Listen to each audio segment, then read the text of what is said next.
So we did a sensitivity analysis, and we call it sensitivity analysis by exclusion, right? So what you see now is that we're actually running the risk analysis multiple times, right, over and over again. So you can see the power and the speed of Safran Risk right here. In addition, what we've done is every time we run the analysis, we strip out one of the risk, right? So that allows us to isolate the individual impact of that risk. What we're then left with is insight into what is the impact of that individual risk contribution to schedule and cost, right? So on the screen now, I've got kind of a risk baseline view here, right? So that's included all of the risk, right? Much in the same way we just ran the scenario with all of the risk included. That's the same thing. That's, you know, our risk baseline, right? So kind of using the same terms from the scheduling world here.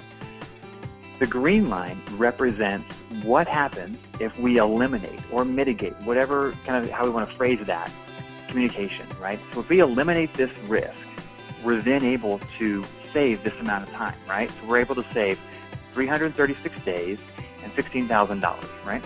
So immediately we've now got very quantifiable impact of the impact of that risk. We can see that by schedule, so we can see our top schedule drivers, and we can also see that by cost, right? And we see that there's some overlap, there's some differences here as well too, right?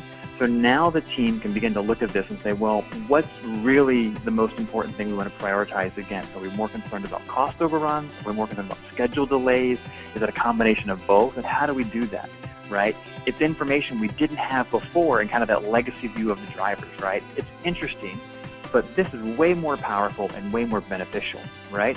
This is the type of information that we're then able to save out and expose in project controls dashboards, to expose this information up through the organization to project controls managers and executives to give them that very keen insight into really what is driving the overall project from a schedule and cost perspective, and give them that quantified impact that they've been looking for, right? We now have very discrete, identifiable impact in terms of schedule and cost. So that's the benefit of doing sensitivity analysis by exclusion, which is a great new feature of Safran Risk.